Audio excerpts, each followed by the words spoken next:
Bien, pues daros a todos la bienvenida. Buenas tardes a este acto que, como os decía, al terminar la Eucaristía organiza Familias de Santa Teresa. Normalmente solemos tener varios encuentros a lo largo de todo el curso que tengan pues interés, que puedan suscitar el interés y que nos ayuden pues a formarnos como cristianos, que nos ayuden en la lucha espiritual que significa seguir a Jesucristo. El último encuentro lo tuvimos en noviembre. Contamos con un periodista que cubrió para la cadena COPE la muerte del Papa Benedicto XVI.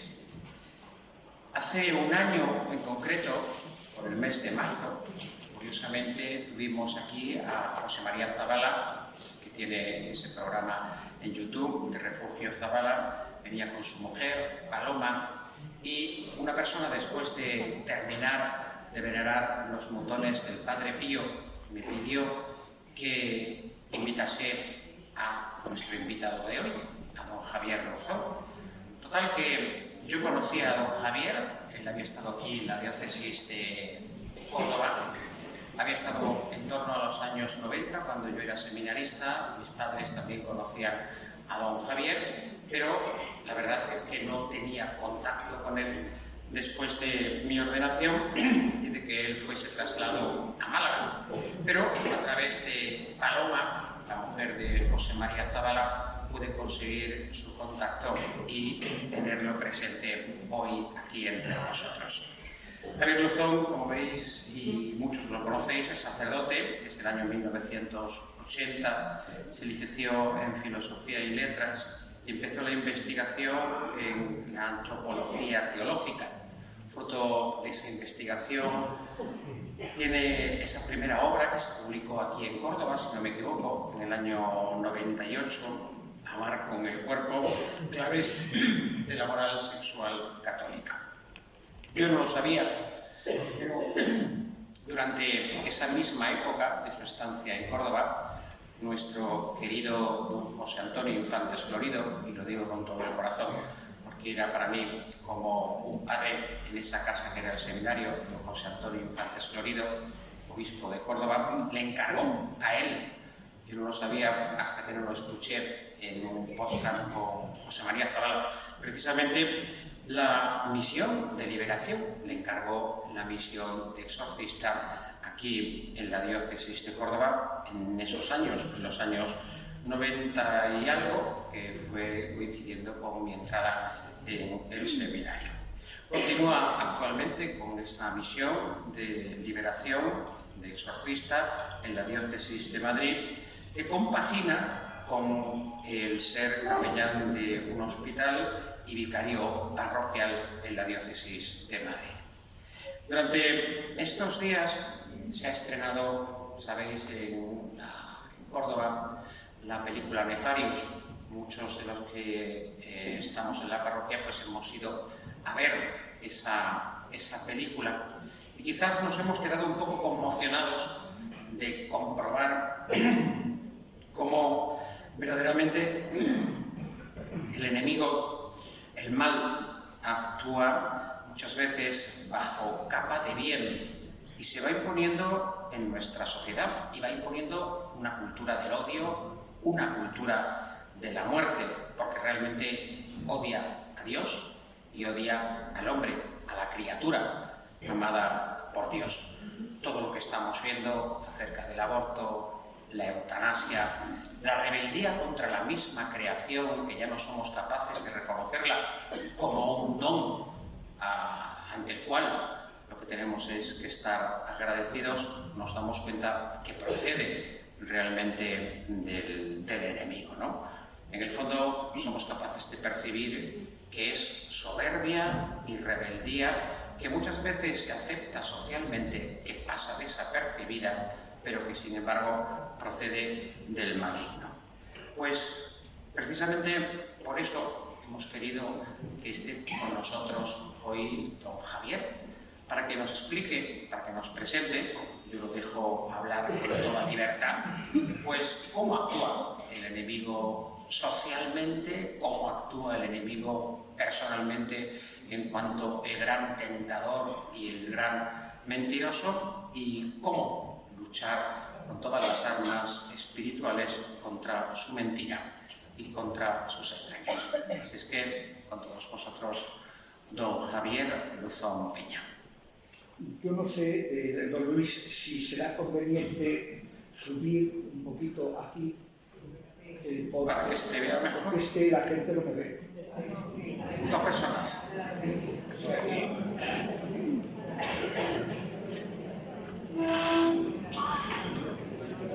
sé si va a caber la mesa.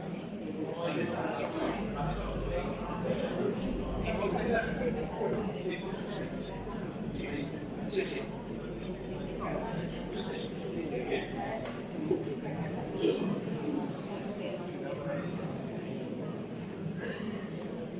Bueno, muchas gracias, don Luis.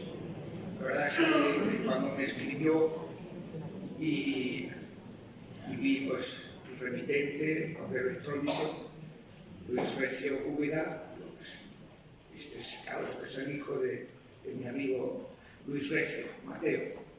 Y bueno, pues me hizo una proposición que, tratándose de quien se trata, pues no pude decir que no, aunque estoy evitando viajar porque si no, pues no te centras en lo que estás, ¿no? En tu trabajo. Tengo que hacer una puntualización. El ministerio exorcístico lo he ejercido entre 1995 y 2015.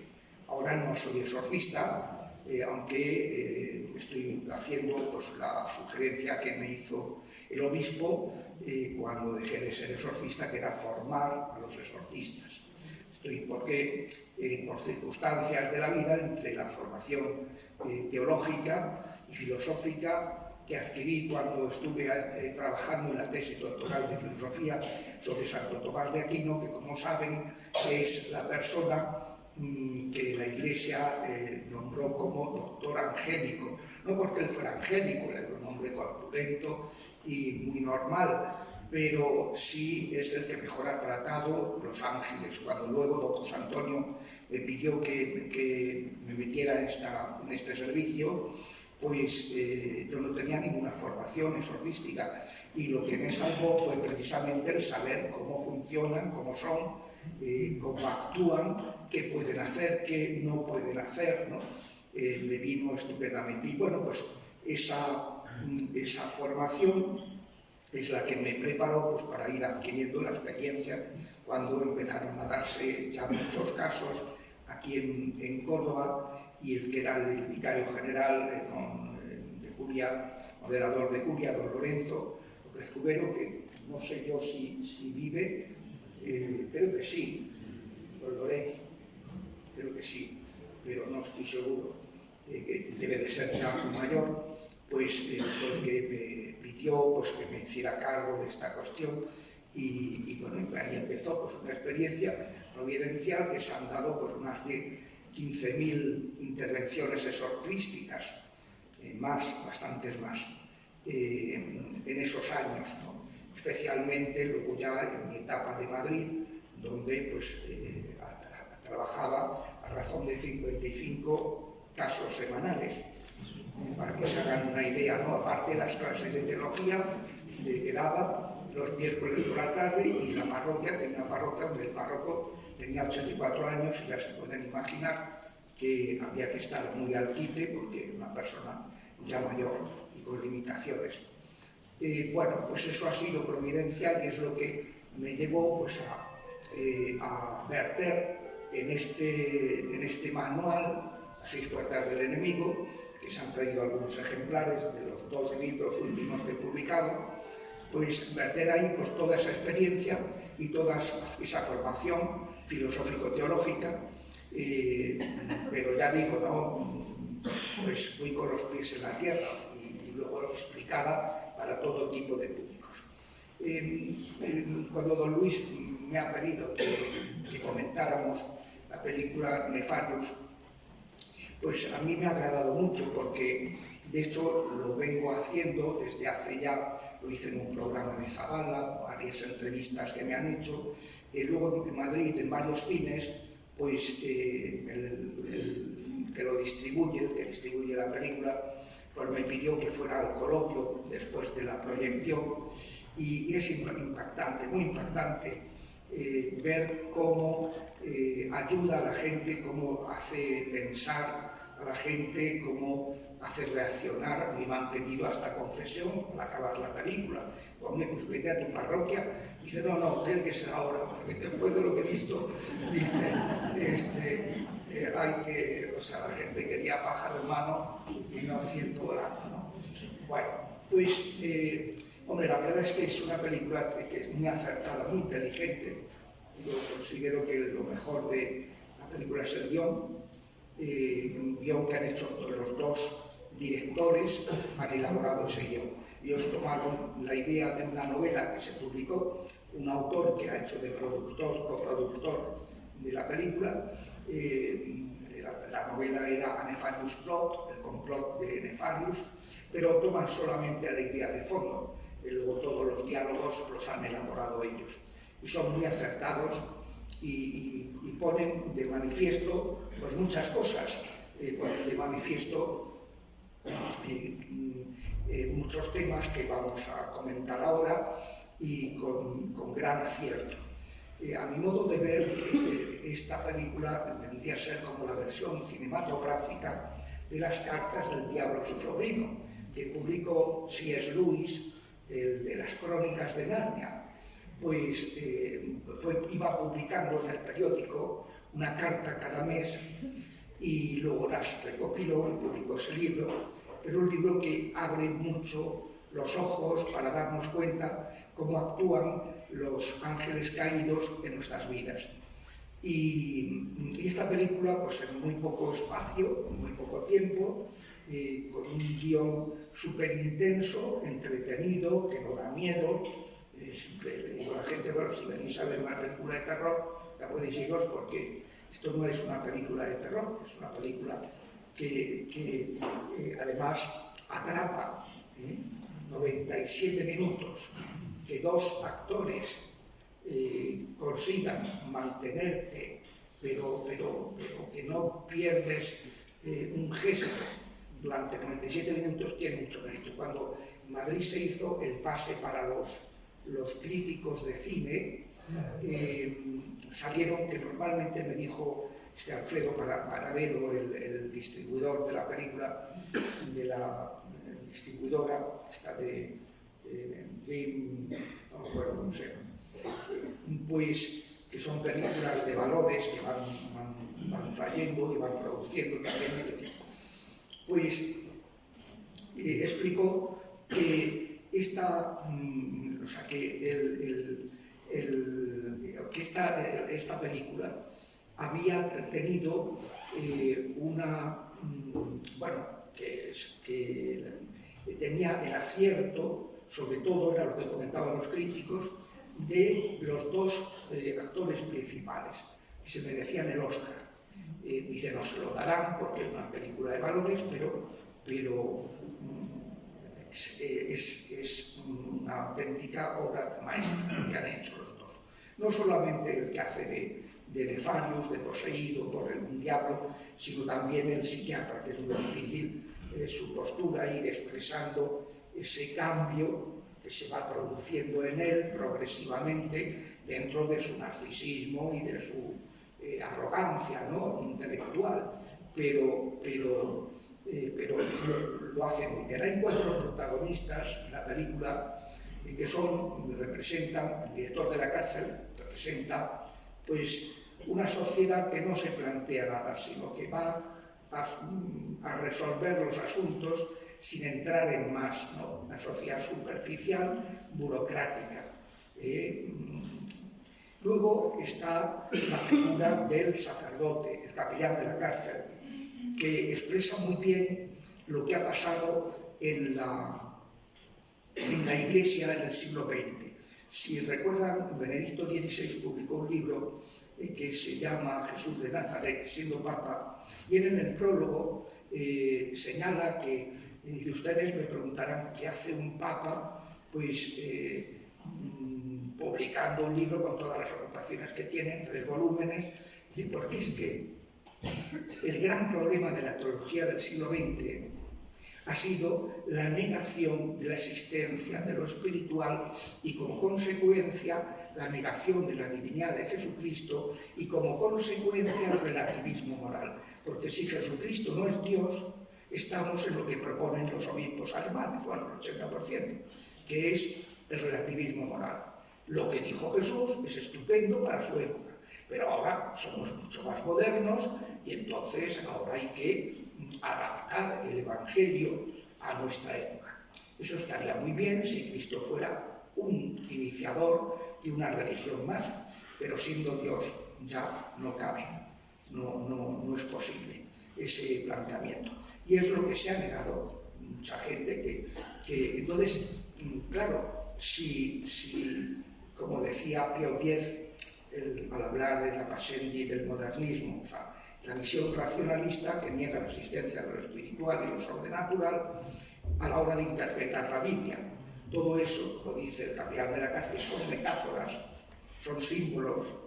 El diablo no existe, ni yo he estado nunca en un exorcismo, ni pienso estar, dice el capellán de la cárcel, ¿no? Y ya se va relajando el demonio, y se puso como un basilisco cuando lo ve entrar, pues claro, dice: has venido a perturbar, mi hijo de Dios. Pues claro, sabe que el sacerdote es la personificación de Jesucristo y que tiene el poder de Jesucristo, cosa que yo he descubierto cuando empecé a ejercer este ministerio. Yo siempre he dicho que con este ministerio perdí la fe, porque la fe es creer lo que no se ve. Y cuando tú empiezas a ver lo que antes creías, ya no lo crees, lo sabes. Yo no necesito que me expliquen el poder intercesor de la Virgen. Cuando uno en un exorcismo invoca a la Virgen y salen como ratas y empiezan a no, ella no, porque nunca la llaman por su nombre, la detestan, ¿no? Y luego tienen prohibido ofenderla. Entonces no pueden irreverenciarla, ¿no?, a la Virgen. Ella no. Pues cuando uno le explica que la Virgen es madre y que acude, como dice San Bernardo, jamás se ha oído decir que alguien haya acudido a ella y haya sido desamparado, y uno lo comprueba, que es que 0 segundos ya está ahí. En cuanto las has invocado, me pasó muchas veces estar en situaciones de aprieto difíciles, que los demonios no se iban ni hartos de whisky. Entonces, pues invocarla, y es impresionante cómo cambia toda la situación. Porque la Virgen acude, ella además nunca mira a los demonios, siempre mira a su Hijo, mira al Padre, mira al Espíritu. Y luego, eso sí, lleva consigo a San Miguel, que le hace el trabajo sucio, que le echa lo que... Pero claro, es decir, no necesitas, cuando tú ves esas cosas. Algo semejante dice el demonio Nefarius, dice: nosotros no creemos, nosotros sabemos que Dios existe. Y le dice al psiquiatra: para tu desgracia y para la nuestra, el enemigo existe, el enemigo es Dios, para él, claro. Entonces, pues digo que la verdad es que es una película que pone sobre el tapete muchas cuestiones de las que no se hablan, porque, como decimos, pues como decía Benedicto XVI, pues se ha negado la existencia del demonio. Yo me acuerdo cuando estaba escribiendo el libro de las 6 puertas, en el nuevo diccionario de liturgia de las Paulinas había un artículo, y lo hay, de un jesuita, Juan Bautista Cortés, que se titula Exorcismo y liturgia, en el que, un artículo bastante extenso, en el que dice que hay que suprimir el ministerio exorcístico porque obsesiona a la gente con entidades inexistentes. Pero le diría: oiga, respete usted el dolor de la gente que sufre, ¿no? Venga usted a verlo. venga usted a verlo, simplemente, y entonces ya no le quedará la más mínima duda. Pues esa ha sido porque es que la teología talmúdica judía, el judaísmo tiene diversas ramas, y el judaísmo talmúdico, que es una tradición talmud, es como una doctrina tradicional que a veces ponen por encima de la Sagrada Escritura, pues desde hace varios siglos venían negando la existencia de los demonios. Al comienzo del siglo XX, los protestantes, Bullmann es el más destacado, pues negaron también la existencia de los demonios. Y por desgracia hubo también algunos teólogos, estos que llama Benedicto, teólogos ficción, que negaron, por ejemplo, Piet Sonnenberg, jesuita de Centro Europa, o Herbert Hack, suizo, negaron y publicaron libros diciendo el demonio no existe. Esto ha estado muy presente en la formación seminarística. Yo puedo decir que en el seminario nunca me hablaron de temas de sofística ni de nada. Y la mayoría de los sacerdotes con los que trato les ha sucedido 3/4 de lo mismo. Porque pues eso se fue metiendo mucho y arraigando mucho en la mentalidad a lo largo de todo el siglo XX y ocasionando pues, un abandono de este ministerio que justamente en la época en que más falta habría hecho, porque es la época en que ha estado más sueltos los demonios. Saben que a finales del siglo XIX el Papa León XIII, un día al acabar la misa, se desplomó, se desmayó. Cuando volvió en sí, explicó que lo que había visto era cómo el demonio se introducía en la Iglesia y iba a actuar a sus anchas durante el siglo XX, en el mundo y en la Iglesia. Como luego diría Pablo VI, como que Satán estaba saliendo por las rendijas de la Iglesia, de las puertas de la Iglesia. Entonces, pues en una época en la que coincide con lo que dice Apocalipsis, que serían sueltos, se les daría rienda suelta por los pecados de los hombres, porque Dios es muy justo y permite estas realidades porque los demonios quieren sus derechos. Y entonces Dios tiene que permitirlo, porque Él es justo. Os ha creado libres, ha creado un mundo de seres libres, y entonces pues, Él permite. Lo que hace es manejar los tiempos, siempre, como dice San Pedro, con el tiempo de la misericordia, siempre buscando el bien de sus hijos, la salvación de sus hijos, ¿no? Entonces, pues, esa ha sido la gran tragedia del siglo XX. Está muy bien reflejada por la figura del sacerdote y la figura del psiquiatra, que refleja la misma postura, pero en la sociedad civil. No existe el demonio. Entonces, claro, tiene gracia como Nefarius va diciendo, hay un momento en que lo llama, es que nunca me acuerdo cómo lo dice, pero es que tiene mucha gracia. Dice, bolsa de carne ignorante. Dice, ¿crees que tu ateísmo te va a proteger de mí?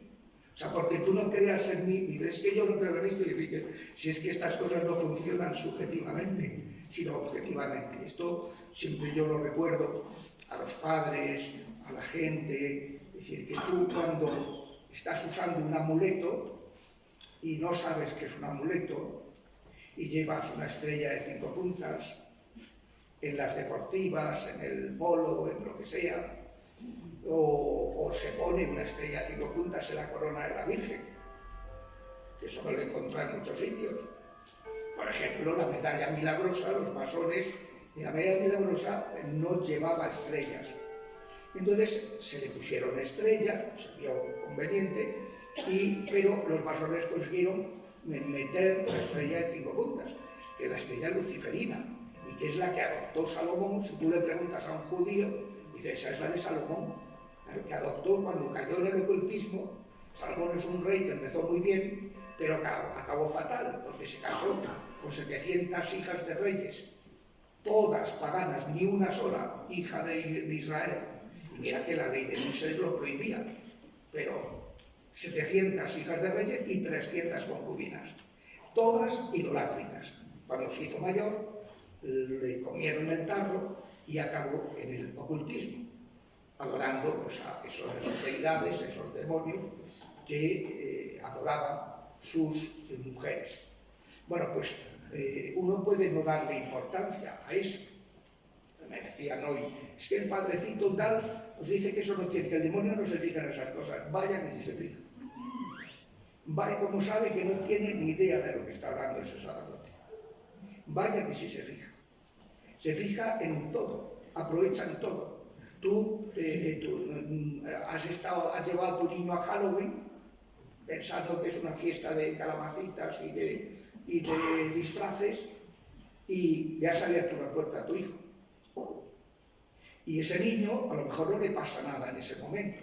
O sí, que decía el padre Amor, que se habían encontrado chavales muy afectados por haber estado en Halloween. Pero a lo mejor 20 años después, una novia despechada va al brujo y le hace una maldición y lo destruye porque tenía una puerta abierta. Si no hubiera tenido una puerta abierta, no le habría podido afectar. Es decir, en la película va a poner de manifiesto que estas cosas no actúan subjetivamente, según tu creencia, sino actúan objetivamente. Si tú haces algo que le das poder a los demonios, pues en el libro de las 6 puertas, pues se explica que lo titulé así, 6 puertas, para que la gente pudiera entender cómo nos atacan los diablos. Hay un momento en la película que va explicando y dice, es un proceso, esto no es de la noche a la mañana, es un proceso. Tú empiezas de pequeño que le robas un cochecito a tu amigo y luego pues tu abuela te regala un tablero Ouija y luego vas poco a poco hasta que llega un momento en que ya pues le has dado demasiado poder, ¿no? Y se producen pues esas posesiones. Pero también la película explica que no es el único tipo de ataque extraordinario. El ataque ordinario de los demonios es a nuestro espíritu la tentación, que es lo que ellos buscan, que perdamos la felicidad pecando, apartándonos de Dios. Y en nuestro cuerpo, el ataque ordinario, es la enfermedad y la muerte, las divisiones, la pérdida, las peleas, eso que empezó en la familia de Adán y Eva cuando pecaron. La pérdida de confianza entre ellos dos, etc. Caín mata a Abel, y empieza toda una secuencia de la tierra que negará sus frutos, son las consecuencias ordinarias. Pero hay también unas afecciones extraordinarias, la más llamativa es la posesión, pero que son 7. 3 sobre lugares donde pasan cosas, objetos que están infestados y a través de los cuales los demonios actúan, influyen en nuestra vida. Siempre me he encontrado pues, muchos casos, ¿no? Me acuerdo ahora, me viene a la cabeza de una familia que el niño que no dormía y que estaba fatal, y dije, pero vamos a ver, en la habitación tenéis algo así malo y tal. Pero, padre, bueno, llegué a la habitación, fui a bendecir la casa y me recibió un Darth Vader tamaño natural, luego estaba el hacker, luego había dragones por todas partes, había Pokémon, que no sabéis significa monstruo, había de todo, duendes, de todo, o sea, es que no se había privado de nada. Empecé a decirle fuera y el chaval es que me mataba con los ojos, fuera esto, fuera lo otro. A partir de ese día, el chico desaparecieron todos los problemas. No volvió a tener problemas. Claro, es que metemos al demonio hasta la cocina, ¿no? Entonces, y luego nos quejamos. Vamos, sí, pasa en nuestra casa, estamos todo el día peleándonos y tal. Y vas por allí y empiezas a ver un elefante con la trompa para arriba para la suerte. Una pirámide que le trajeron de Egipto, que no sé cuánto, que significa tal. El escarabajo de Egipto, que tal. El ojo de Horus, la mano de Fátima, el no sé qué. Bueno, entonces un atrapasueños para no sé qué, un no sé cuánto, claro. Entonces uno dice, bueno, si es que no te privas de nada, estás poniendo en bandeja a los inmundos, pues que incluyan en vosotros y os amarguen la vida, que es lo que buscan, como pone muy bien de manifiesto la película, que ellos, dice, el único consuelo que les queda es hacer a los hombres a su imagen, que seamos tan desgraciados como ellos. El único consuelo que les queda es, como no pueden derrotar a Dios, hacer daño a Dios directamente en sus personas, en su naturaleza, lo que hacen es atacar la criatura de este mundo corporal que más ama, que es el ser humano. Y entonces, pues, así es como, y esto lo pone muy de manifiesto. Es una película que se ha notado mucho, decía este Alfredo Paradero, el distribuidor en España, que nunca había tenido tantos problemas como los que está teniendo desde que ha traído la película. Pero cosas impensables, ¿no? Por ejemplo, dice, en el cine, si tú contratas con un cine, pues se va a proyectar tal. Esa palabra no se puede revocar. Eso va a misa, o sea, eso... Dice, pues me he encontrado varios cines que después de haber la palabra, y ellos lo saben, que no se va a hacer. No es que nosotros no... Todo porque, claro, se enteraron de que se habla del aborto, de que tal, de que... Entonces, se ha encontrado con muchos, bueno, los mismos directores han contado que tuvieron 8 accidentes de los que estaban haciendo el rodaje, que hubo un huracán allí en la zona de Oklahoma donde se estaba rodando, que inexplicable además, porque es que no era frecuente eso, que se produjera allí, y que hubo una apendicitis mortal, estuvo a punto de ser mortal, y que no llegó de uno de los 2 protagonistas. Han tenido unos problemas muy llamativos, ¿no? Y cosa pues lógica, porque indudablemente el objetivo de la película es desenmascarar a los diablos. Los diablos no tenían ningún interés. Yo siempre digo que la película tiene 2 inexactitudes, que más que inexactitudes son licencias cinematográficas. La primera es el diálogo mismo. Es imposible mantener con un diálogo como es, porque no hablan el pico para nada, porque callan, se ocultan, se esconden. Solo cuando en el nombre de Jesús le reiteras una orden de decir, por ejemplo, su nombre, entonces ahí no les queda más remedio y tienen que... Pero, o cómo has entrado, que es lo que dice el ritual, que no se pregunte más, porque entonces uno de los grandes errores es ponerse hay que dejarte llevar por la curiosidad, ¿no? El Papa eso lo advierte. Saben que este Papa ha explicado mucho cómo combatir a los demonios. De hecho, hasta el punto de que los obispos de Estados Unidos le han publicado un libro que se llama Rebuking the Devil, reprendiendo, combatiendo al diablo, en inglés, hace 4 años, me parece, 4 o 5 años, que recoge sus catequesis sobre el combate contra el enemigo. Ahí, por ejemplo, el Papa insiste que uno de los errores más importantes que cometemos en la pastoral en la Iglesia es descartar que pueda haber una afección espiritual por el hecho de que haya un problema psiquiátrico o psicológico. Porque de ordinario van las 2 cosas juntas, porque los demonios tienen todos los pecados capitales, entre ellos la pereza. Son perezosos y entonces atacan especialmente a la persona que tiene una fragilidad psicológica. Bueno, estaba explicando los 7 afecciones, la infestación de objetos, de lugares, de plantas y animales, pero luego hay 4 sobre las personas. La vejación, que es un ataque desde fuera, que te pegan, como le pasaba al cura de Ars, a San Pío de Pietrelcina. La opresión, que es más interior, enfermedades, fracasos, persecuciones. Esto le pasó mucho al Padre Pío de Pietrelcina, ¿no? Le pasó a Teresa de Calcuta. Por ejemplo, fue el arzobispo de Calcuta a visitarla en el hospital y el médico católico dijo: mire, monseñor, esta es la analítica de la madre. Es perfecta. Ni un chaval de 20 años lo tiene tan bien. Y sin embargo, mire el estado clínico en que se encuentra. No se corresponde. Y no estaba poseída.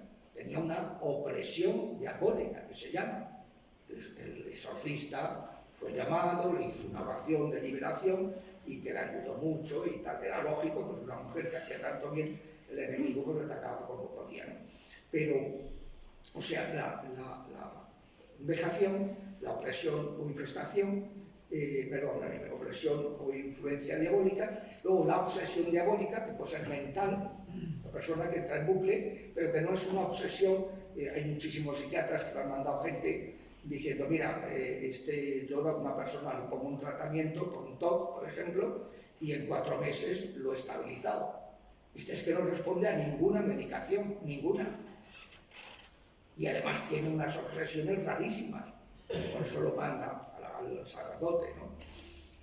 O puede ser una obsesión diabólica emocional, por ejemplo, una madre, una persona que para conseguir su favor afectivo le hacen una madre. Y entonces dice, yo me encuentro toda cantidad de gente que la madre me dice, si es que no la quiere, pero dice que no puede dejarla, está amarrada. Es muy frecuente, va a destruir un matrimonio. Yo cuento siempre el caso, uno de los casos más chocantes que me encontré, que me viene a ver una señora, que no eran practicantes, pero una señora muy guapa, con sus 2 hijos adolescentes, y dice, madre, nosotros no somos mucho de iglesia, pero venimos porque a mi marido le han hecho algo. Y digo, ¿y por qué dices eso? Y dice, porque se ha ido con otra. Y digo, bueno, señora, esto puede pasar dentro de lo ordinario, los pecados ordinarios. No tiene por qué ser ninguna que dice, no, padre, no me está entendiendo. Es que usted no ha visto con quién se ha ido. Y entonces me enseñó la foto. Aquello era la antilujuria. O sea, aquello era inconcebible. Y claro, luego me enteré que el tipo era un tío bien parecido, ocupando un trabajo importantísimo, un tipo pues que, claro, y luego pues que la familia, una gente normal, que no era problemática, la mujer muy guapa, muy buena gente y tal, es que era inconcebible. Dice, y entonces, ¿por qué venimos a verle? Porque resulta que nosotros miramos en internet y vimos que una cosa muy buena para el diablo es el rosario. Bajamos un impreso que ponía cómo se reza y lo estamos rezando. Y a la semana de rezarlo ha vuelto, diciendo que no sabe lo que le ha pasado, pero que estaba como loco y que si lo aceptan y tal. Y entonces dice, aquí hay gato encerrado, por eso venimos a verlo, a ver que si hay que hacer algo más, o con el rosario ya basta y tal. Y a mí es que me hizo mucha gracia, porque realmente cuando una cosa no es normal, pues es paranormal. O sea, ¿qué quieres que te diga? O sea, las cosas son como son, y lo que no tiene explicación no tiene explicación. Y eso no tenía explicación. Entonces, pues, bien. Y luego, finalmente, la posesión. La gente solamente cuando se habla de estos temas solo se fija en la posesión, pero hay otros que hacen sufrir mucho y hay que tratarlo todo. En la película se habla, que es otra de las matices que hay que hacerle, de la subyugación. Eso no existe. O sea, el demonio puede o bien poseer el cuerpo y hacer que la persona mueva, hable, ruja, tal, pero es el demonio el que está actuando a través de la persona no el que le esté convenciendo a rugir, sino que es el demonio el que ruge, utilizando ese cuerpo.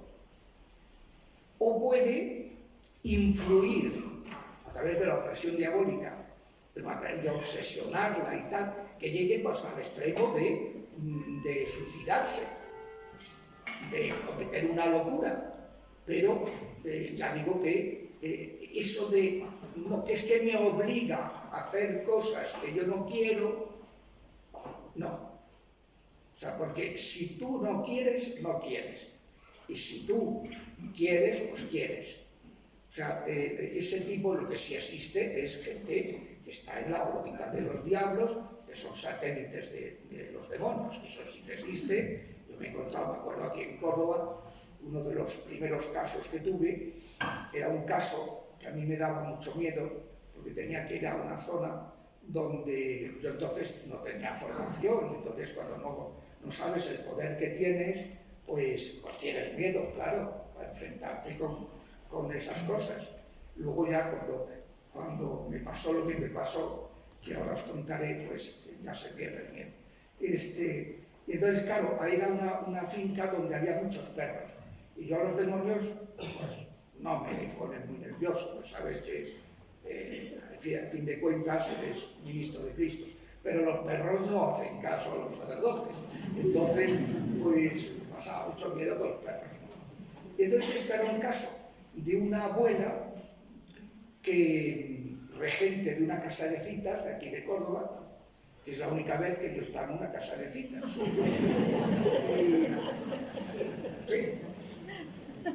Y entonces, pues, ¿qué le hacía? Brujería, vudú concretamente, a un nieto para fastidiar a su nuera. Pero mala idea, no, lo siguiente. Entonces, bueno, yo le dije al padre de la criatura, que lleva postrado 20 años, un chaval estupendo que pintaba maravillosamente, pues que quería conocer a su madre. Dice, no, padre, no es posible, porque yo, desde que me enteré, porque descubrimos una foto del niño llena de agujeros en su casa, entonces al descubrir eso vimos que le estaba haciendo vudú y ya desde entonces no hablé con mi madre. Y digo, bueno, yo a pesar de todo quiero hablar con mi madre. Y entonces, pues, me llamó tal y dijo, bueno, pues que estaría dispuesto a recibirme. Le dije, hombre, claro, que no haya, que las señoras no estén en ese momento, o sea, que yo fui a la hora de la siesta, que es la hora segura en la que no hay nadie, ¿no? Que la hora sagrada aquí en Córdoba, ¿no? Entonces, pues estuve hablando con ella y entonces, bueno, pues pasaron varias cosas, vi que se iba dando cuenta de la gravedad, de la maldad, de lo que estaba haciendo, la vi vacilar y, bueno, salí y entonces cuando salí de la casa, porque él no entró, me dijo, metas en el coche porque a ver si lo van a ver los vecinos y claro, iba con mi gabardina, era invierno, estaba lloviendo ese día y, bueno, total, que entonces él entró y dije, voy a darle las gracias por haberlo recibido. Le dio las gracias y tal, me llama los dos días.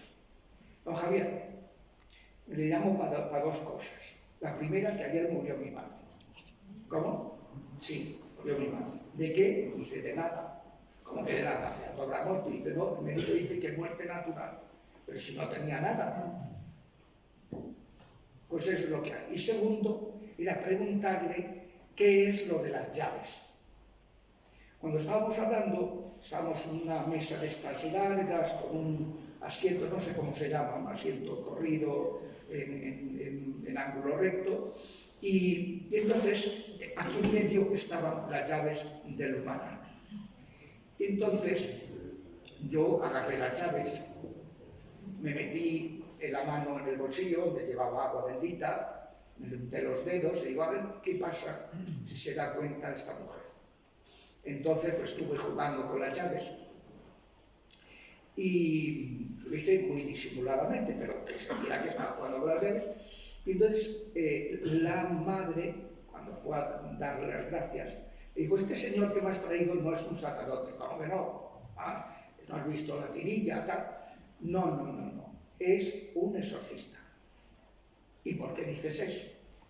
Pues yo sé que es un exorcista. ¿Pero por qué lo dices? Por las llaves. ¿Qué llaves? Yo sé lo que me dijo. Dijo la buena mujer. Y al día siguiente había muerto. Yo creo que esa mujer, rezo por ella, que ha debido de salvarse. Porque cuando pasa eso es porque el demonio se pone nervioso, se cobra sus derechos y la ve vacilar y ve que va a dejar de estar en su bando. Y entonces le pasa factura. Es la razón por la que yo siempre he pensado que esta mujer se habrá salvado, ojalá. Y bueno, pues pasan cosas así, ¿no? O sea, que ese tipo de cuestiones.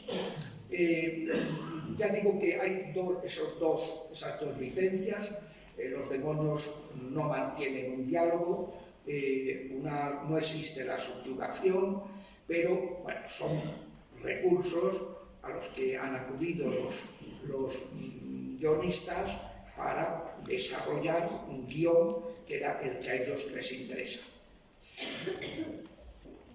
El valor que va es ese de desenmascarar el origen maléfico de los pilares de nuestra sociedad, poder identificar cuál es el verdadero enemigo, no equivocarnos de enemigo, cómo estamos en una situación, esto que describo en el libro del Quo Vadis Ecclesia, que explica la gran apostasía, cómo se ha gestado, cuál ha sido la responsabilidad de la Iglesia en que ahora estemos como estamos.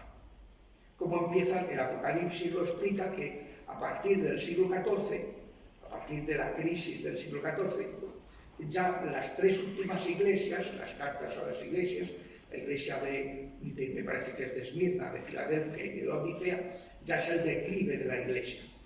Desde que los papas abandonan su diócesis, siglo XIV, 40 años el papa en Aviñón. ¿Qué hace un papa en Aviñón? ¿Qué hace tan temprano en Nueva York? O sea, ¿qué pinta un papa en Aviñón? Claro, era la mundanización, el reflejo, esa politización del papado. A continuación, cuando vuelven, se produce el cisma de Occidente. 60 años, 2 papas. Ustedes imagínense, 2 papas, pero no uno emérito como hemos tenido nosotros, no, 2 papas reinantes ejerciendo, 2 papas. Uno para el mundo de Roma, el Papa de Roma, y otro el Papa francés. Y luego 3 papas, el Papa español, Papa Luna. Ahí está, en su palacio, allí ¿cómo se llama? Peñíscola. Entonces, bueno, pues eso fue terrible para la Iglesia, el descrédito. En medio de ese proceso del siglo XIV se produjo la peste negra, murió la tercera parte de la cristiandad, como dicen las 7 trompetas de Apocalipsis, que afectarían a la tercera parte. Bueno, pues la tercera parte de la cristiandad murió en 3 años. Entró por el puerto de Nápoles una peste bubónica y afectó a la tercera parte, hasta las Islas Británicas. Murió la gente y todo cambió. Y entonces empieza un movimiento de querer recomenzar el renacimiento, pero ya no basándose en los valores del mundo judeo-cristiano, sino en los valores paganos del mundo grecolatino. Se rechaza la Iglesia. Después Lutero, en 1517, rechaza la Iglesia.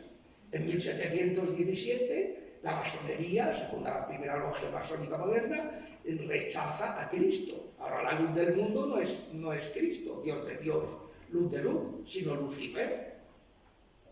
Y 200 años después, en 1917, el año de Fátima, la revolución bolchevique, el marxismo, rechaza a Dios. Y 50 años después, la revolución sexual ya implanta en la familia ese rechazo de Dios.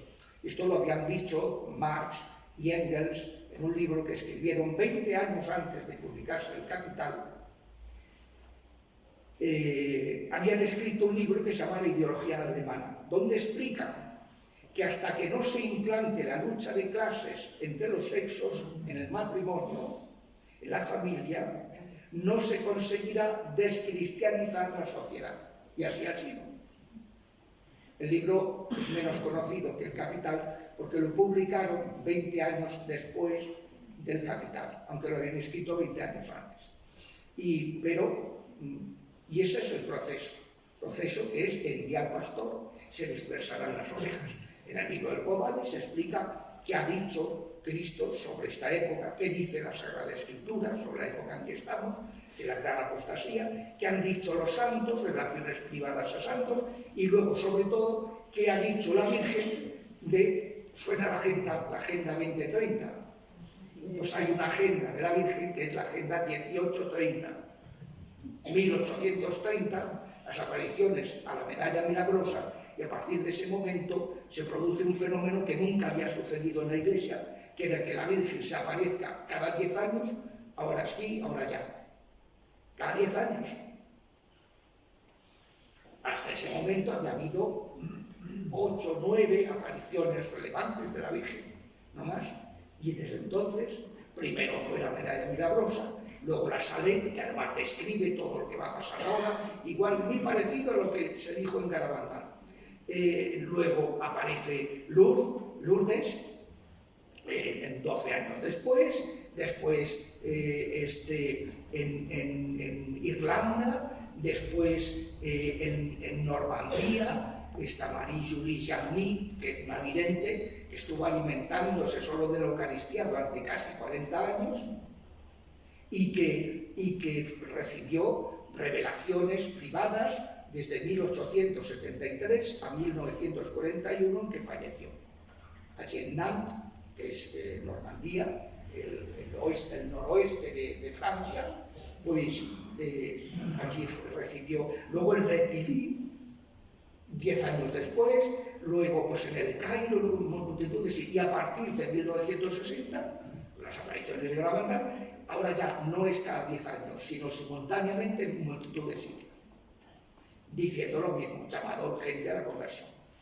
¿Por qué? Porque este tiempo ha sido el tiempo en que los diablos han actuado a sus anchas y la sociedad ha rechazado frontalmente. ¿Cuál es el remedio? Pues en el libro lo que explico es que es una nueva evangelización, como están diciendo los últimos papas, pero ahí puntualizo que sea evangélica, porque si evangelizamos de un modo distinto a como lo hacía Jesucristo, Cristo ha anunciado el perdón de los pecados. Aquí supongo que habrá gente de distintas parroquias y han oído hablar mucho de la necesidad de confesarse, del pecado, de tal, les han predicado mucho últimamente. Bueno, pues den gracias a Dios, porque en otros sitios no es muy frecuente, ¿no?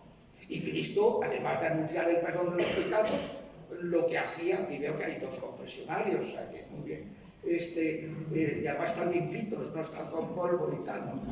Me pasó aquí en una parroquia en la que he estado, llevaban 30 años sin confesarse. 30.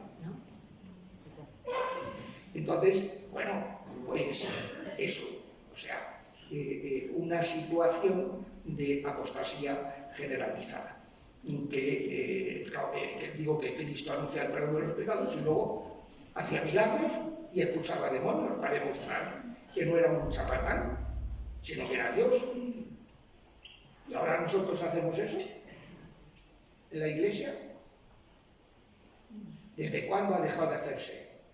No se ha dejado hacer nunca, pero ha quedado relevado al ámbito de los monjes, a unos ámbitos muy restringidos, desde que la Iglesia se convierte, en palabras de Benedicto XVI, en contra de su naturaleza y por desgracia, en una tradición cultural, al erigirse en una religión estatal. Los 3 emperadores reinantes en el año 380, un español, Teodosio de Málaga, y el Papa San Dámaso, que aceptó aquello, un madrileño de Villamanta, que es donde nació San Dámaso. Los 3 emperadores declaran la Iglesia religión estatal del Imperio Romano. Claro, ahora ya no necesitaban hacer milagros ni echar demonios para tener seguidores. Ahora, pues, todo el mundo, si quería ser ciudadano de primera, tenía que bautizarse. Se bautiza Clodoveo y con él su guardia pretoriana, los 3.000 soldados de su guardia pretoriana, que se le hubiera ocurrido a uno decir que los he bautizado. No sé qué les había pasado. Yo creo que ni se les ocurrió, vamos, porque con la cuenta que les traía. Entonces, ¿cómo vamos de tiempo, padre? A las 9:30, ya llevamos 1 hora. Vamos a ir acabando por si queréis hacer alguna pregunta. Y entonces eso ha hecho mucho daño a la evangelización. Sí ha habido toda una expansión de la Iglesia en contra de los aspectos mundanos, pero ya hubo un momento en que triunfó la mundanización siempre ha habido un resto, como dice Apocalipsis, siempre esos 144.000 los van repitiendo en distintos momentos, ese remanente fiel de Jesucristo siempre ha existido en la historia de la Iglesia, pero en términos mayoritarios sí ha habido una mundialización que se hace patente en el siglo XIV y que provoca la gran apostasía que estamos viviendo, ¿no? Y de la que seremos liberados, si Dios quiere, por la intervención del propio Dios. Y bueno, y luego lo único que no me querría dejar de comentar es la cantidad de temas preciosos sobre la creación, la batalla entre el bien y el mal, la grandeza de nuestra libertad, cómo nos ama Dios, cómo nos odian los demonios, por qué nos atacan tan cruelmente y por envidia para vengarse de Dios, qué pueden hacer y qué no pueden hacer, cómo el bautismo protege a los niños. Dice, claro, los niños están bautizados hasta que no llegan al uso de razón y pueden pecar, no podemos actuar sobre ellos. Fíjate lo que dice el tío. Y esto para que luego nace un chaval, no, si lo vamos a bautizar, y se tira 9 meses, porque hasta que no venga la tía Enriqueta, que viene de Australia, pues no se bautiza el nene. Y lo dice, ¿esto qué es lo que es? ¿Esto qué es lo que es? Pues eso, hemos perdido el norte, hemos perdido lo de Dios. El demonio lo dice, un chaval que está bautizado, ahí no podemos tocar, está protegido. Luego una cosa que no explica bien es que da a entender que el poseído pues tenía que irse al infierno. No. Es más, ese poseído concretamente, cuando él habla, dice que él no quería hacer esas cosas. Por tanto, él no ha pecado en esas cosas. La posesión afecta al cuerpo y la gente puede quedar poseída siendo santa. De hecho, hay santos, hay un libro que se llama Historia de Santos Endemoniados, que cuenta, después de hablar del Padre Pío, que no estuvo poseído, pero sí vejado, cuenta la historia de varios poseídos, por ejemplo, Santa Gema de Galgani. Santa Miriam de Jesús crucificado, la novita, esta Carmelita de Belén, que es una mujer bellísima además, que estuvo poseída una gran temporada. Santa Gema, cuando se liberó, fue una gran exorcista. Liberó cantidad de gente, ella. Porque ha habido el misterio exorcístico en la Iglesia se ha ejercido en los primeros tiempos indiscriminadamente. Luego ya la Iglesia puso orden, pero hasta los niños. San Vito, por ejemplo, es un niño que exorcizó a la hija de Diocleciano y la liberó. O sea, la gente, los laicos, echaban los demonios también, todo bautizado, puso niños. Y pues eso, luego la Iglesia queda un poco relegado al ámbito monástico cuando se convierte en una religión estatal, y la Iglesia ha ido procurando, pues, para evitando que los laicos puedan ser atacados y ejercen ese ministerio porque no estén suficientemente preparados, ¿no? Pero ahora, hay 6 puertas. Esas 6 puertas, hay 3 de las que tenemos culpa: el pecado grave, el peor de los pecados, el ocultismo y el rencor, y hay otras 3 puertas de las que no tenemos culpas, y eso explica que haya santos endemoniados. La película del exorcismo de Emily Rose, no sé si la habéis visto, pues Agnès Michel, que es la protagonista, pues es una mujer que era santa, que aceptó el martirio, va a dar testimonio en la Alemania materialista de la primera mitad del siglo XX de la existencia del espíritu. O sea que hay otras 3 puertas, como son los maleficios recibidos, las heridas afectivas, malos tratos, heridas de seno materno, y las herencias de los antepasados. Por ejemplo, pues es muy frecuente encontrarse una persona que ha tenido un abuelo masón, que lo ha consagrado a Satanás y que el pobre está poseído. Y aquí me quedo porque no quiero aburrirles ni cansarlos, y entonces sí prefiero que si hay alguna pregunta, alguna aclaración, pues no sé cómo habrán pensado que si hay algún micrófono para que la gente pueda preguntar. Para organizarnos un poco, levanta ahí la mano el que quiera hablar y yo le paso el micrófono. Vale. De manera que tengan un poco de orden y lo pueda escuchar todo el mundo lo que pregunta. Aquí había una mujer que ha levantado la mano primero. Buenas, padre. Yo me interesa mucho el tema de los tatuajes. Me tiene muy preocupada. Sí. Y los piercing. Sí, a ver, yo me he encontrado muchos, eso lo he comprobado muchas veces en el Ministerio Exorcístico. El Levítico dice que no tatúes tu cuerpo, es templo del Espíritu Santo. ¿Qué problema tienen los tatuajes? Indudablemente, si te tatúan una cosa fea, un dragón, una muerte, lo que sea, una cruz invertida, pues eso ya en sí mismo. Pero es que si no te tatúa nada feo, pero como el tatuador normalmente está contaminado, aunque te tatúen un Sagrado Corazón, quedas afectado. Entonces conviene quitárselos. Que primero que los exorcicen y que les ungirlos con agua exorcizada, con aceite exorcizado y quitárselos según vaya teniendo uno pasta para pagar el láser correspondiente, claro. Entonces, y lo mismo los piercing. Los piercing, el problema es lo mismo, que los ponen pues están muchas veces contaminados. Acuerdo, estábamos en un exorcismo y la persona se echó las manos con la oración, se ponen en evidencia los demonios, echó las manos a la cabeza, a las orejas, le dije al auxiliar, quítale los piercing. Se los quitó y desapareció todo. Pero padre, ¿se oye? No.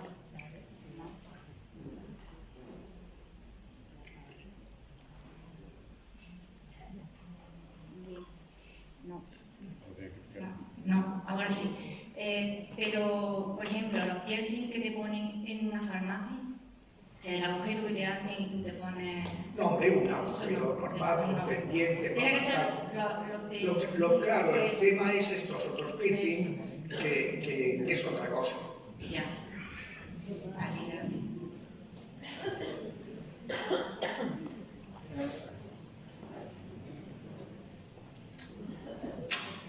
Padre, los que queremos y somos de Dios y queremos ser solamente de Dios y que sin querer tenemos cosas en nuestras casas como las piedras están, los cuarzos o el elefante o el gatito que al final nos consagramos a Dios y queremos dejar todo eso. Pero en algún momento de nuestras vidas necesitamos limpiar nuestra casa de cosas malas. Me gustaría que me dijera, me estoy interesada por el agua exorcizada, por el aceite exorcizado. ¿Cómo podemos obtenerlo nosotros los cristianos desde nuestro... Pues eso, cualquier sacerdote puede exorcizarlos. A ver, todo sacerdote o diácono que no sean exorcistas, tenemos el poder de hacer el exorcismo menor del bautismo, previo al bautismo. Es un exorcismo litúrgico. Y además, exorcizar los sacramentales. Lo que pasa es que, como nos lo han enseñado, pues a veces hay que facilitarle la oración correspondiente.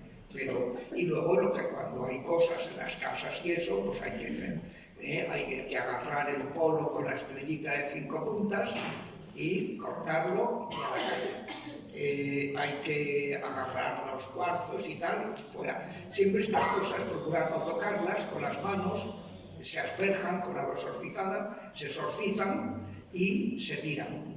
Se rompen, si se puede, y se tiran a contenedores distintos, y si no, cuando es un libro, por ejemplo, tal, se quema, y las cenizas no se echan en un recipiente con agua exorcizada y se arrojan al alcantarillado, no al fregadero ni al inodoro, porque se atascan.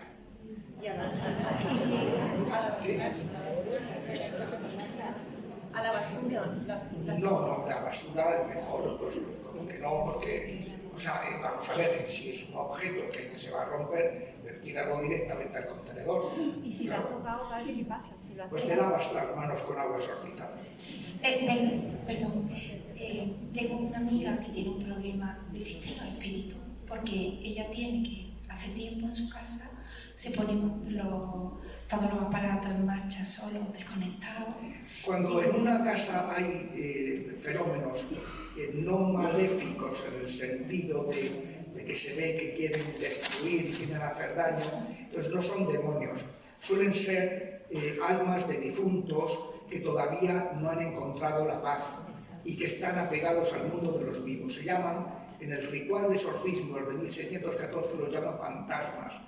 En la Biblia también el Señor los llama, no soy un fantasma, los llama también fantasmas. Y se llaman almas errantes. Son almas del purgatorio. O sea, cuando uno muere, o va al cielo, o va al infierno, o va al purgatorio. No hay más. La Iglesia condenó a postura intermediacionista, que hubiera un lugar intermedio, no. O un sitio u otro. Pero hay almas que están en unos estadios muy bajos del purgatorio.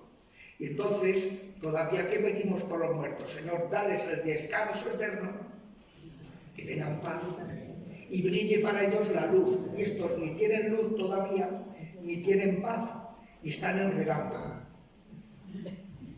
Entonces tratan de llamar la atención. ¿Cómo se soluciona eso? Que encargue misas por esa alma, que reza rosarios y que no hable con ellas, que eso sería hacer espiritismo. No sea con los muertos, no se habla.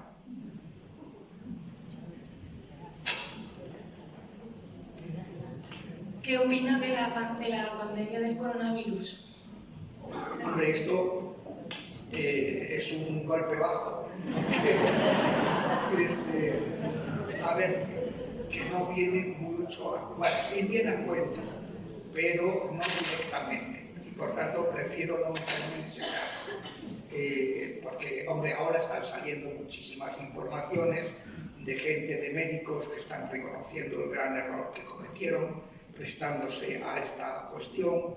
Están saliendo muchas noticias de las casas farmacéuticas, de indemnizaciones que están teniendo que pagar, que yo que trabajo en un hospital por las mañanas, pues es que el que no tiene un ictus no tiene nada.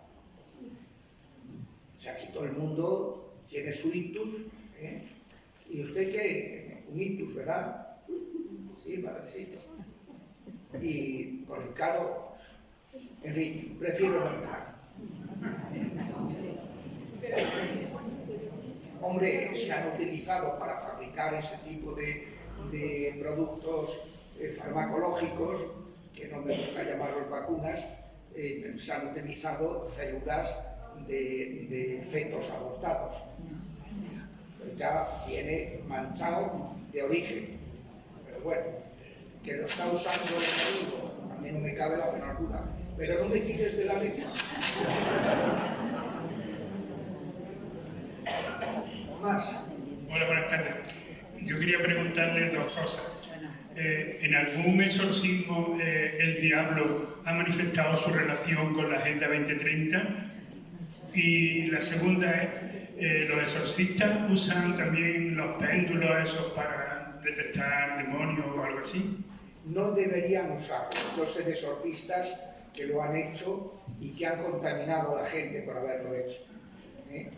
Yo me encontré con una mujer poseída, no voy a decir de qué país, y bueno, quedó contaminada por el pendulito del exorcista diocesano. No, este tipo de prácticas ocultistas no se debe, igual que no se debe recurrir, como han hecho algunos exorcistas. Es que hay que dar formación. Hay que dar formación. No se puede poner a ejercer este ministerio una persona sin haberla formado, que es delicadísimo. Entonces, pues, utilizar a un poseído para que te diga que hay demonio ahí. Hombre, eso no se puede hacer. Porque interactúan entre ellos y además los demonios mienten más que hablan. O sea, no te puedes fiar. Eso hay que preguntárselo a Dios, preguntárselo al Espíritu Santo, muéstrame, pedir una palabra que te guíe, pero una persona que tenga el carisma del discernimiento de espíritus, que te acompañe, que en algunos casos complicados, pues pedí, tenía uno de los auxiliares, tenía ese carisma, a ver, acompáñame hoy con esta persona, que quiero ver, y te iba diciendo, padre, está fulano, mecano y perengano. Pero eso no tiene nada que ver con lo que con eso sabe que... Bueno. ¿Va a continuar las charlas en YouTube? Sí, claro. Sí, bueno, no, lo que quiere decir esta señora es que en YouTube tengo un canal que se llama Tiempo de Respuestas, donde todas las semanas voy poniendo la clase de Biblia que doy los martes, la clase de Apocalipsis que doy los miércoles, que ya estamos acabando, pongo el vídeo, un vídeo de temas de actualidad, pues esta semana, no me acuerdo de qué ha sido, que sí, el tema de los ortodoxos que se han enfadado con los católicos a cuenta de lo de las bendiciones a parejas homosexuales, ¿no? Le han dicho que ya no quieren hablar con nosotros. Y bueno, en fin, ahí voy sacando temas de actualidad que van llegando, que están de candente, y voy sacando. Y luego, pues, algunas conferencias, algunas cosas, pues también se ponen ahí en el programa de Mundo Católico, que hago todos los miércoles también, todos los miércoles, de temas también doctrinales de actualidad. Entonces, bueno, pues ahí hay... Eso todo se recoge en la página web del libro de las 6 puertas, las6puertas.com, en el apartado de Biblia, pues lo de Biblia, en el apartado de actualidad, de temas de actualidad, el apartado de exorcística, los temas de exorcística. Esta charla, por ejemplo, pues irá exorcística, como es natural. Buenas noches, padre. Buenas noches. Estoy por aquí justo enfrente. Aquí, sí. Yo tenía curiosidad por un tema que siempre me ha llamado la atención, que es el caso de la influencia del diablo y en esencia de los exorcismos fuera de Europa, fuera del mundo cristiano, que podríamos decir, porque entiendo que también, pues, bueno, el diablo considera también su influencia en el mundo árabe, en el mundo hindú, y claro, entiendo también que, aunque en una fe diferente, habrá también exorcistas musulmanes. No los hay. No los hay. No. La exorcística, o sea, lo que en las otras religiones lo que hay es brujos que negocian con los demonios, te quitan, como tenemos nosotros curanderos, te quitan uno y te meten 3. Entonces entendemos que el promedio al final no se da cuenta. Y luego, pues tú te acuerdas que cuando fui me mejoré, aunque ahora estoy otra vez, no sé qué va a pasar, voy a volver, y entonces te quita 3 y te mete 7. Y sobre todo, te va costando una pasta. O sea, este es el problema. No, el echar a los demonios solamente lo puede hacer Jesucristo. Y a sus ministros, a los que dio ese poder, su ministerio público, y luego lo dijo, mirad Marcos 16, dice, a los que crean, harán demonios en mi nombre.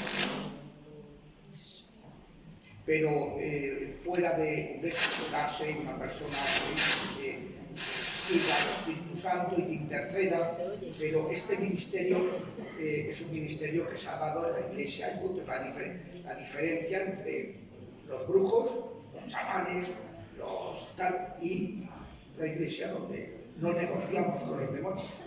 Me he contado la anécdota que estando de vacaciones en Isla Cristina, en casa de unos primos míos, pues que me dejaron donde acabé de escribir este libro, pues después de celebrar la misa, que yo estaba ayudando en la parroquia, como es natural, pues me vinieron 2 mujeres.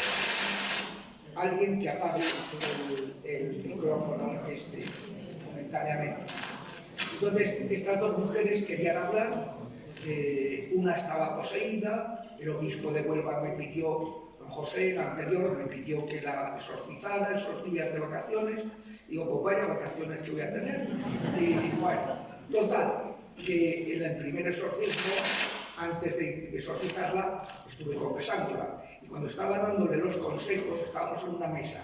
Ella ahí, yo aquí, y aquí la puerta, que dejé abierta por si la flyes. Entonces,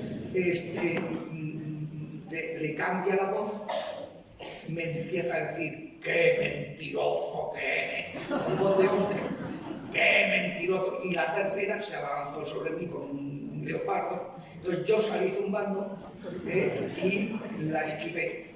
Hablé con los auxiliares que iban a venir, la redujimos y la rezamos. Y llamé al exorcista que nos estaba dando formación, uno que había aprendido con el Padre Amor.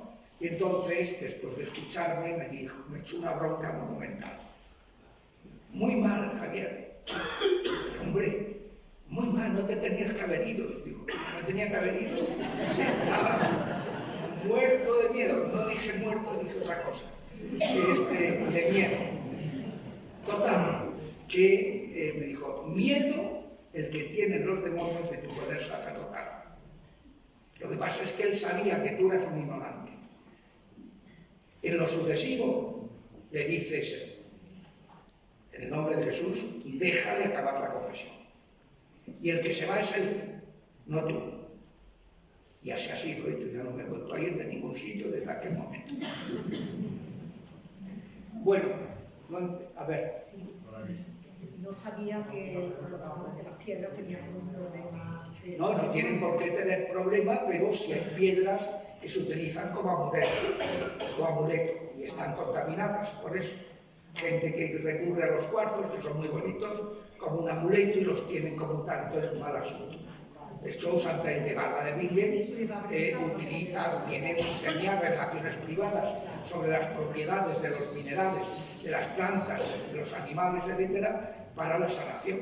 Claro, pero se utilizan las piedras según... No, eso no tiene ningún problema. Cuando son contaminadas, sí, cuando son amuletos, sí tienen problema. Bueno, yo creo que ya dice, vámonos a cenar, que estos señores tendrán que marcharse.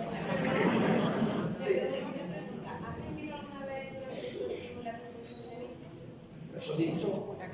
Bueno, les cuento y con eso, bueno, yo nunca he tenido visión, siempre he escuchado a través de... Cuento una anécdota y con eso, si le parece al padrecito, le ponemos punto y final. Pues, estando en un exorcismo el día de la Virgen de Guadalupe, eran las 9 de la noche, que son las 3 de la tarde en el santuario de Guadalupe, se presentó la Virgen, hablando a través de la poseída, el marido que él sí la vio, es la Virgen. Entonces se arrodilló y la Virgen empezó a dar, dijo, ha llegado el momento de tu liberación, quedas liberada. Y empezó a dar una serie de indicaciones. Y me dijo, y tú, aunque eres de la diócesis de Madrid, a partir de ahora quedas nombrado guadalupano. Razón por la cual, en los vídeos aparezco con la Virgen de Guadalupe a mi lado, ¿no? Porque soy guadalupano, me he nombrado por la Virgen, no tengo nada que objetarle, y mucho menos, y por tanto, pues eso sí, me he encontrado a la Virgen muchas veces, y es una maravilla, es que no me resisto a contar otra anécdota, que es la siguiente. Estando en Ecuador, el obispo de Santo Domingo de los Áchilas, de los Colorados, me pidió que diera un curso de exorcística en su diócesis, que es la cuna del chamanismo. Entonces, estuve dando la charla por las mañanas, por las tardes una semana, a sacerdotes, el último día a los obispos, y por las tardes a distintos grupos. Un día el obispo me dice, hoy sesión práctica, para los sacerdotes exorcistas que han venido y para los de mi diócesis que quieran voluntariamente, no les dé miedo participar. Y tuvimos una sesión práctica. Primero exorcizamos una persona, luego otra, y luego apareció una madre con una hija que se empeñó en que teníamos que ayudarla. Nosotros nos íbamos ya, pero insistió tanto pues que volvimos y le estuvimos rezando. Y cuando ya le echamos los demonios, no salía del trance. Y aparece una niña de 4 años, un alma errante, que no había perdonado, que le pregunté, no quise preguntarle por qué estaba ahí, porque digo, con la cara que tenía en su cuñada, digo, mal asunto. Y entonces lo que le pregunté es si está ahí tu ángel de la guarda. Me dijo, sí, siempre el ángel de la guarda está al lado de la persona, hasta que no lo deposita en el cielo, no para. Y entonces, sea un bebé abortado, me he contado cosas maravillosas. Pues dice, sí, digo, ¿y con él te querrías ir a los pies de nuestro Señor? Dijo, no. Que ni de broma. Digo, pobre ángel de la guarda, el pobre. El feo que le acaba de hacer. Bueno. Y entonces llamé a la Virgen, madre, échanos una mano, mira esta, hija tuya y tal. Inmediatamente le cambia la cara a la niña, se le pone una cara de embeleso y le pregunto, es la Virgen, ¿verdad? Entonces no respondía con la voz. Digo, así, sí. Digo, y es muy guapa, ¿verdad? Sí. ¿Y con ella te irías a los pies de nuestro Señor? Y dijo la tía, con ella sí. Y entonces rezamos, agarró a su ángel y a la Virgen, se fue con el Señor y salió del trance la poseída. Impresionante. Con ella sí. Pues eso es lo que les recomiendo. Con ella sí. ¿Qué pasa? Pues yo iba a preguntar qué consecuencias tiene positivas el consagrarse a la Virgen. Porque ella lo dice... Hombre, eso es una gran cosa. Es impresionante. Consagrarse a nuestra madre, claro. Sí, sí. Pero el tema protección... Sí, es una protección maravillosa. Me encontré con gente que al terminar que han hecho, hay diversos modos de consagrarse, desde Luis María Griñón de Montfort, pues que al terminar quedaron liberados, por ejemplo. Yo sí les puedo asegurar que en este siglo XX, en que la Iglesia hemos hablado muy poco del pecado, hemos hablado muy poco de sanación y de liberación, la Virgen ha estado hablando del pecado en todas sus apariciones, de la conversión, ha estado sanando gente en sus santuarios, ha estado liberando a los oprimidos por los espíritus inmundos. Cantidad de procesos de liberación que he tenido han concluido en un santuario mariano.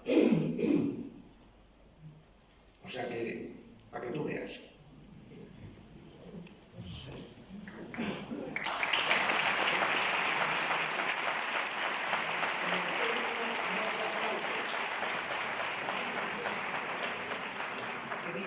Muchas gracias, pero el templo nos aplaude.